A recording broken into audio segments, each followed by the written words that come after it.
Hi everyone, this is Serverless Camp Week 1 Step 1 by Bit Project. My name is Emily, and in this video we'll be going over the basics of GitHub. Alright, so let's get started. I've went ahead and opened up the first issue called Getting Started with Serverless with Counselor Bot. If you're having trouble doing that, feel free to reach out. But let's look at what we have to do. So today we're going to be talking about GitHub, obviously.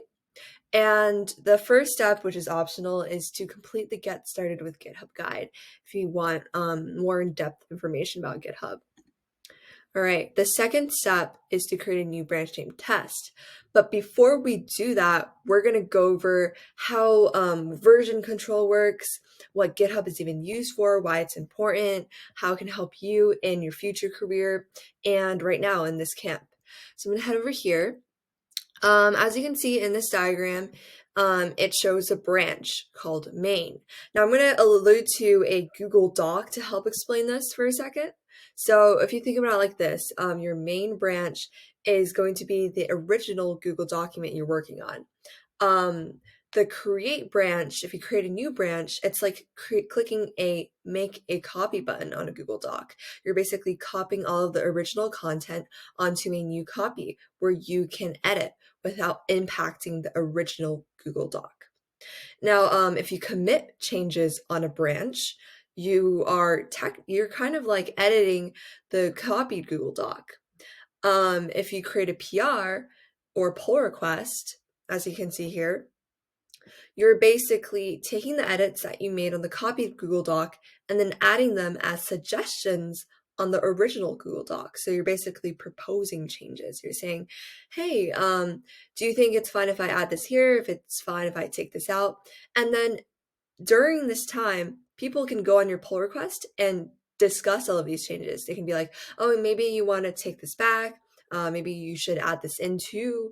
And once everyone approves the PR or pull request, that's kind of like clicking check on the suggestions.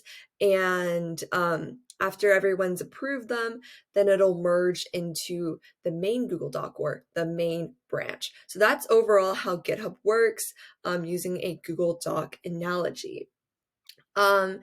Before we continue, though, I want to mention one more thing, which is something that a lot of people get confused about. It's the difference between a fork and a branch.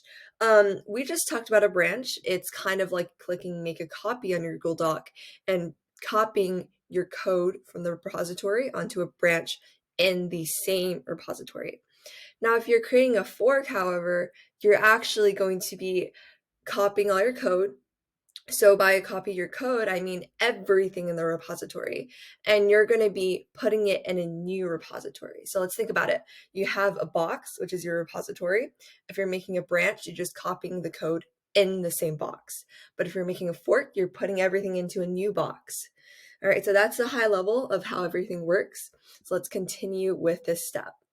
All right, the first thing we got to do is create a new branch name test. So let's go ahead and do that. I'm going to go back to code. I'm going to type in test, click create branch.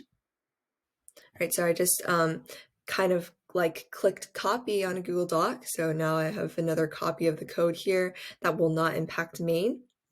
So now that I've done that, what else do I have to do?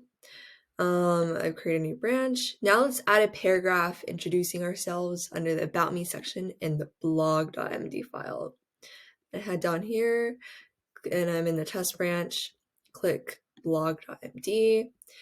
For the sake of this video, I'm going to be very concise. I'm going to say, hi, my name is Emily, and I am recording this video.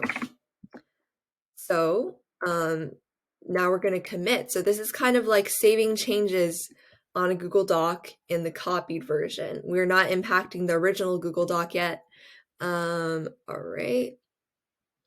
So now we have to commit the change to test. Okay, let's do that first before we continue.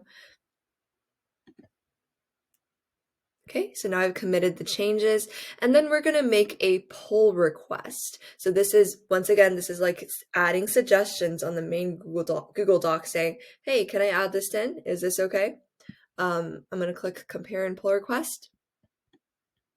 So now we have to add a descriptive title. Now this is super helpful because this allows people to see immediately what you're doing. If I just said update blog.md, it's not very clear on what I actually changed.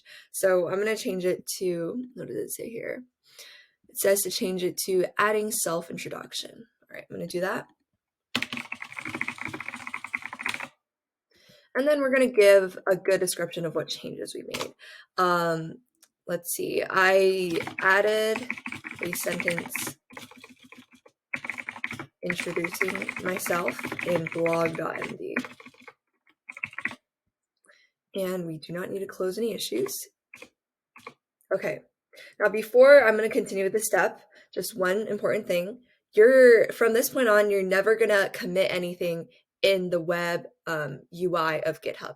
Everything will be done through your terminal.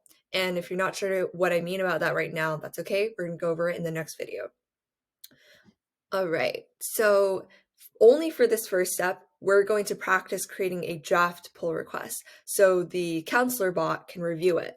So what I'm going to do is I'm going to click this drop down arrow, and then I'm going to click create draft pull request.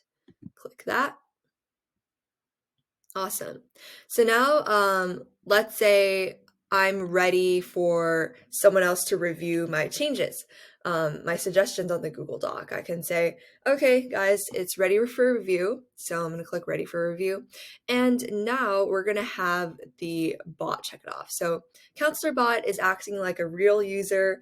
They're going to say, okay, it's time to move on. And let's go ahead. If we're done with everything, let's go ahead and merge the pull request and we're done with the step. So let me click merge, confirm merge. Awesome. So we just merged it. And then I think Counselor Bot's going to comment on our pull request, letting us know that everything's ready to go.